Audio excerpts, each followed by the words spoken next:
got three really distinguished and energetic speakers who are going to speak to you this morning. I'm really looking forward to hearing from them. I'm going to start by introducing Ruth Sommerville to you. Ruth is the principal consultant of Rufous and Co, based in Spalding in the mid-north of South Australia. And Spalding is a town of farming, slate and the Hyson Trail. Lovely things that go on there. Her fascinating career has taken her across Australia, working on a wide range of research and applied management projects with a sustainable agriculture focus. If you've read her bio, you would have seen that her work's really far-reaching and really, really diverse.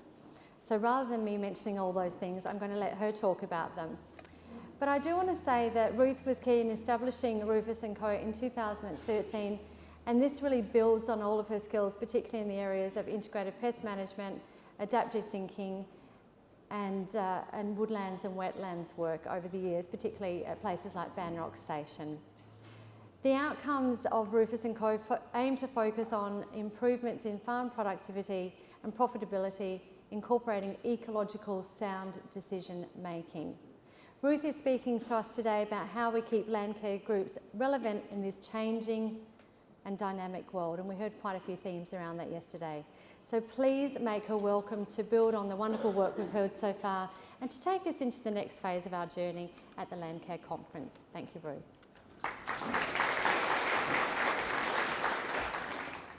Good morning. This morning's session by Paul just leads perfectly into my presentation. Hopefully I don't repeat too much that you've already heard this morning.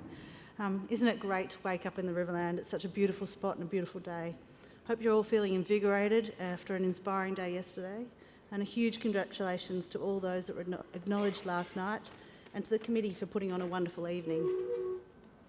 The agricultural and conservation industries in Australia are continually changing and adapting to the environmental, economic and social challenges presented.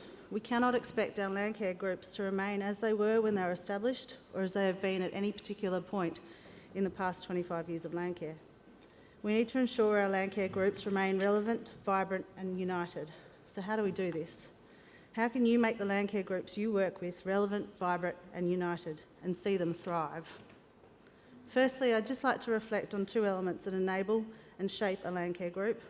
Where has Landcare come from and what changes has it undergone to get to this point? And what is a Landcare group? Who is it made of and why are there members of this group? So what has driven Landcare to become what it is today? The 1980s and 90s saw a significant push for changes in land management practices to tackle the issues of soil erosion, salinisation and the loss of species. The image was painted of farmers destroying the land and our natural resources with wanton neglect. This was despite legislation enforcing land clearing in many states having only been removed in the 70s. The drastic shift in policy and public image resulted in dramatic polarisation between farmers and the general public. At the same time, farmers were desperate for new ways to manage their land and restore the productivity and biodiversity that was clearly decreasing. So as Landcare was born, a farmers-focused organisation, a partnership between biodiversity, conservation and the agricultural production industry.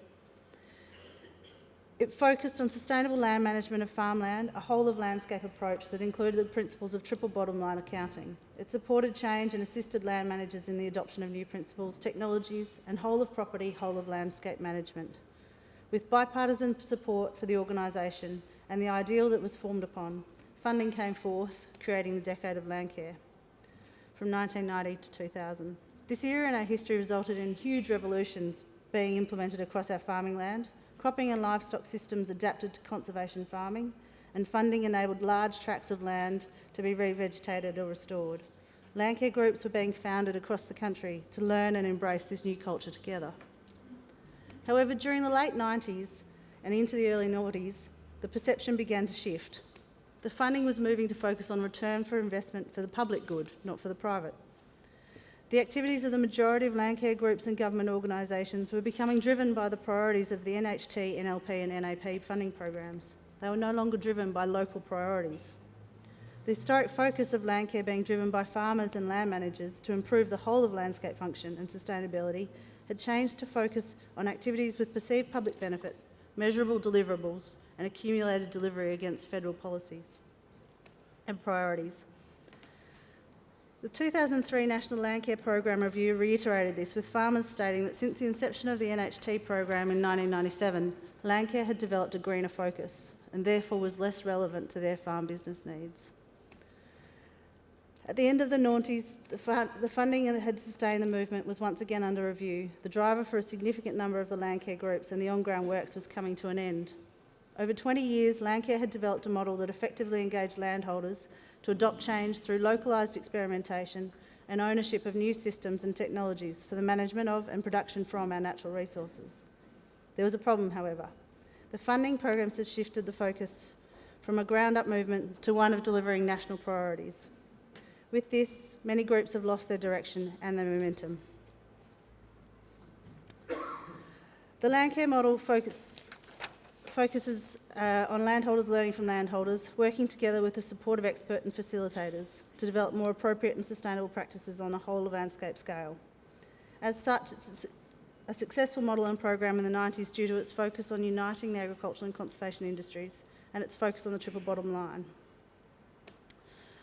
Without the link between production and conservation, the model collapses, and without a ground-up approach, groups will lose ownership over their activities and will no longer remain to implement the model.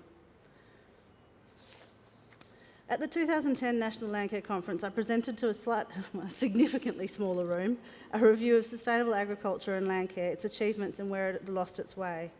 My final statement was along the lines of the future of landcare should once again aim to unite the conservation sector and the sustainable production industry and reignite the groups that implement and support each other in the landcare ideal. The question from the floor was clear. How do we do this? I didn't have the answer, but it's certainly played a significant role in the last 5 years. So where do we stand today, 2015? How are our groups embracing the new era of landcare, and how do we ensure that landcare is thriving into 2020? Our groups and land managers are experiencing significantly reduced public funding that is extremely competitive and often difficult to apply for, implement and report on. With limited available funds, those projects that result in private gain through increased productivity are expected to contribute significant private investment. In addition to this, across the country there are dwindling numbers of advisors and technical support services provided by government agencies.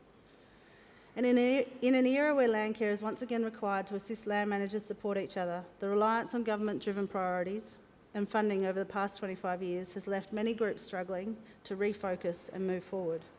As a result, many groups have tended to come and go with funding programs and government priorities.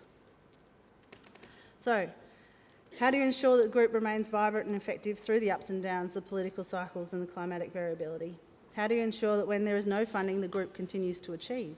How do you ensure that when the season is bad, when a drought or flood or bushfires strike, our groups are there to provide the support and facilitate the recovery? How do you support groups to foster the value in our natural assets through demonstrating community appreciation and attribution of worth? Landcare hinges on bringing people together to support one another and achieve more than would ever be possible if our land managers were left to work independently. Igniting a community to value their natural assets requires the momentum of a group. So I'm just going to skip forward a little bit.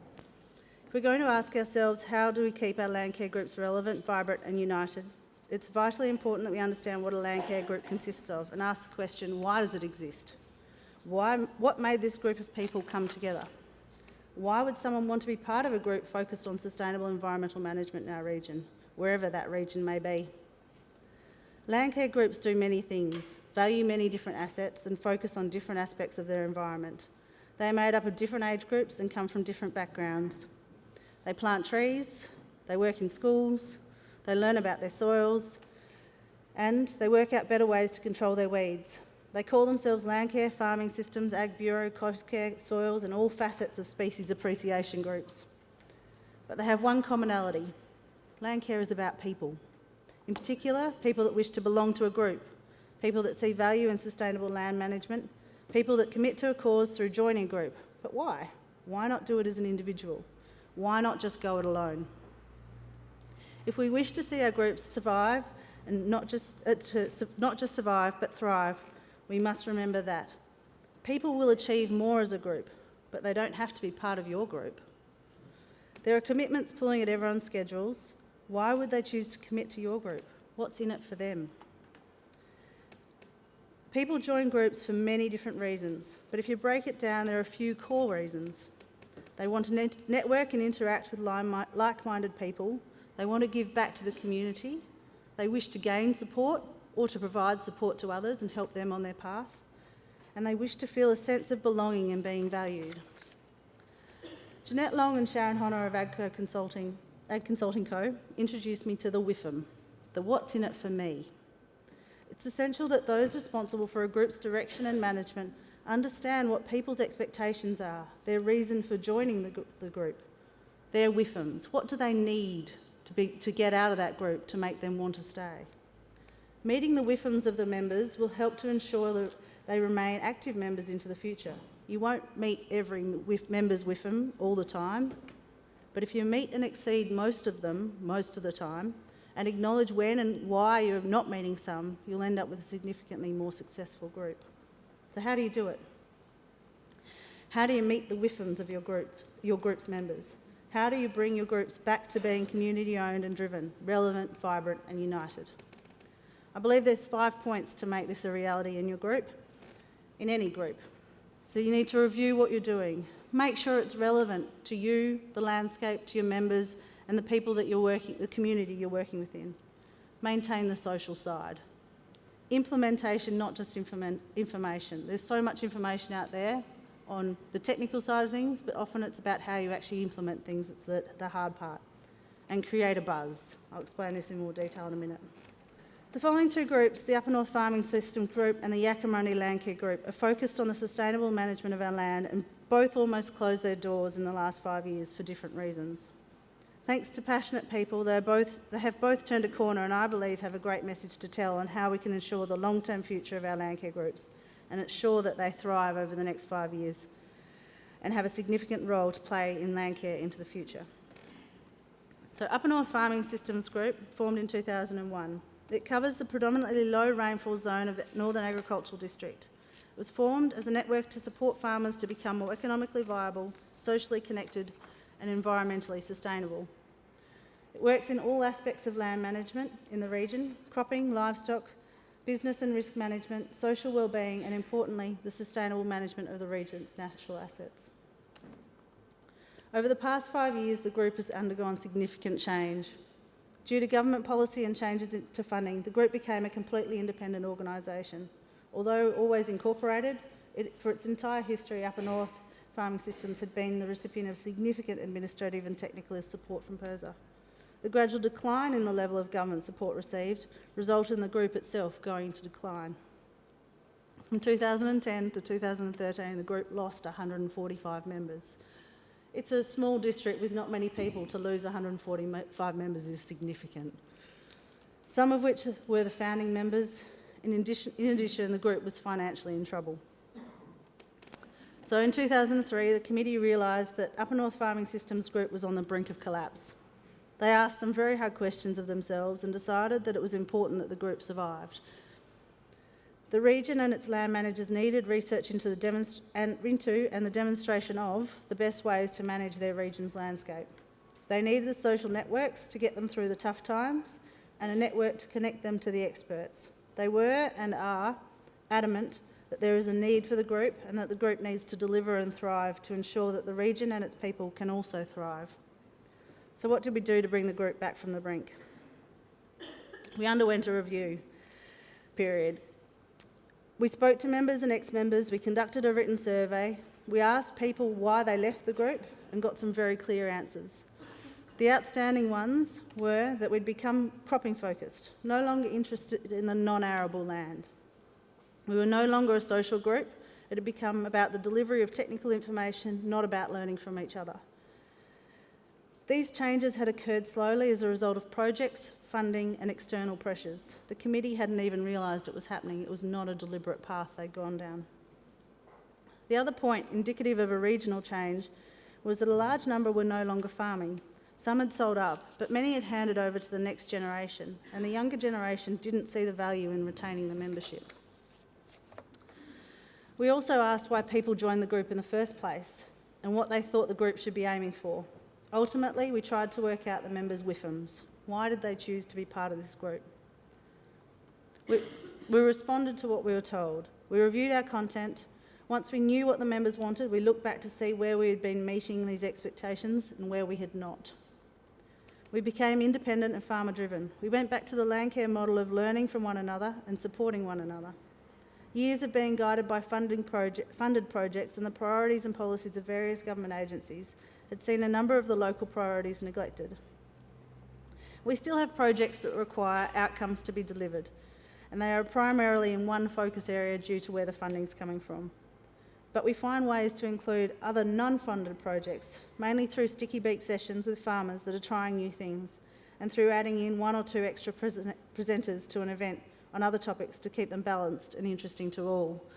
Case in point being, we were a cropping field day, 100% cropping for all the funded projects, so we got some guys to bring on some of their sheep management gear. Didn't cost us anything, but made a huge difference to the day and incorporated all aspects of the farming system. We focus on being relevant and timely. Extension delivery and activities are adapted around the schedules of our members, not the calendar, and we are flexible in our activities to meet what is happening in the community. We have set in place a model that enables us to react quickly when there is community need, like when 60% of their crops get wiped out by frost. We revised the region's hubs, the social element. One of the most significant things to come out of the review was the social need within the group. Activities of the group have become focused on measurable outcomes, and I believe in an attempt to not waste members' time, the social time within events had been declining. As a result, people came to the event, sat in a room with a group of people, were fed information, and then it was over and they all went home. Our events all now have a networking session. Even our committee meetings have a pre-meeting meal. There are smaller we're also in the process of reinstating the group hubs. These are smaller groups of members formed with the aim of feeding priorities up to the committee, but it's also ensuring that the networks remain active across our large geographical area. We focus on implementation, not just information. In the modern era, information is at your fingertips, accessible 24 hours a day and all over the world. But often this information comes with no local reference. Lots of theory, but a lack of practical. Upper North Farming Systems is focused on demonstration activities and learning from how others under similar conditions have implemented change and tried new things. Our farmer panels, where 3 to 4 members join a facilitated panel on one topic at each of our events, are a highlight. They talk about how and why they do certain aspects of their business, from calibrating a piece of machinery to controlling a particular weed or planning an erosion control or revegetation project. The key feature is they always talk about the mistakes they've made. Opening up on where things went wrong helps prevent the rest of us make the same mistake, but more importantly, it builds trust within the group and its members and strengthens the networks.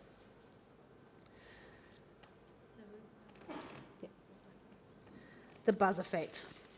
If a group has been in decline for a number of years, there needs to be something to generate enthusiasm. People talking and getting the name back in the spotlight. For Upper North, the buzz effect was the 2013 CEDA demonstration. I won't go into all the details of it, but it was demonstrations on a big scale. The year before, and it generated a lot of attention. The group, which the previous year had only 40 people attend its main event, had over 300 people go through this site in one 6-month period. And why did it work? It tackled sustainability, profitability and production, and it involved big machines and a good old competition. So after 2 years of significant upheaval, I feel the group is well on its way to being a thriving group that is relevant, vibrant and united. We've increased our communication, but it's more targeted and professional. We're developing project scopes without funding, and when the funding becomes available, then we apply. We're making things happen if the funding isn't available through the Landcare model of learning from each other. Keep things social, use a competition to create a point of interest, and with good scientific backing, we use a down-to-earth approach of education and engagement. We tackle issues, not just the why, but the how. Implementing change is not easy, and there is a fear of making mistakes. Supporting each other is what Landcare groups are all about, and that means helping people understand how to do things, not just why. And last but by no means least, we make a conscious effort to try something that is different from what has been done the year before. We are attracting new members, but also we're trying to attract new members, but also keep the stalwarts engaged and enthused. There's value in belonging to the group, and members will be challenged and grow through their involvement. So up north's a farming systems group. Waikerie Landcare group's a conservation and restoration group, but they're focused on the same ideals. They work with similar goals, but in different backgrounds and working in different ways. But the steps have changed, are leading to positive outcomes in both.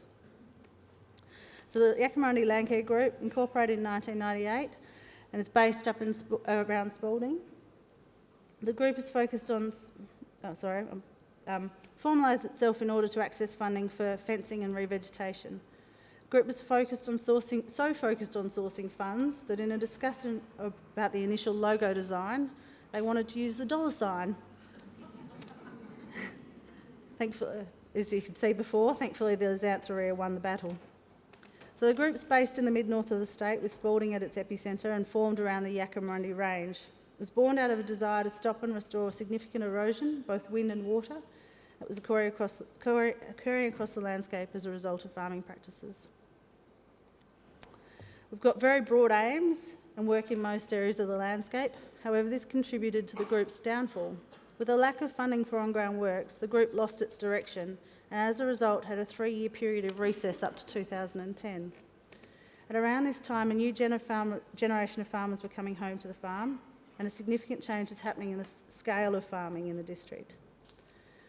The group decided to seek some funding from the Northern York NRM board for some education days, one adult focused and one with local school children as a way of getting the group up and running again.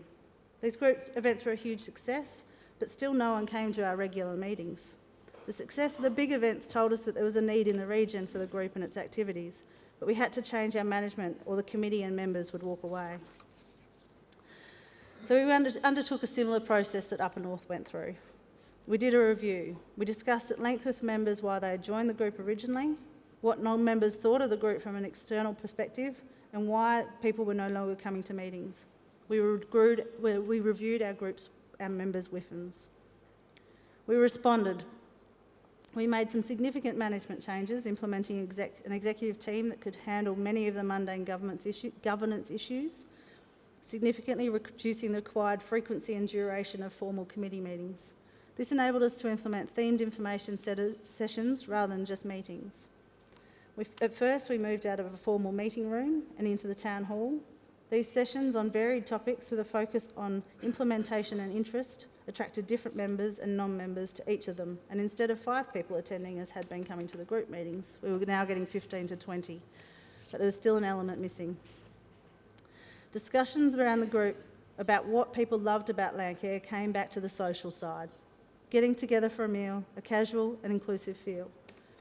So we moved our events out of the brightly lit town hall and back to the shearers' quarters and sheds we went. Our information sessions are now much more informal, involve sausages, salads and usually a glass of red. And they are cheap to put on, but most importantly, they're fun to attend. We're also trying to create value for our members. I'm going to skip through this because I'm just about out of time, but everything that we do, we now review as whether it's actually going to benefit our members, not just the environment, but also give our members value for their contribution. They're not new projects, but the reasons behind them are. As a committee, we're focused on meeting our members' WIFMs. We regularly review what we do to make sure that it adds value across the diversity of the membership base.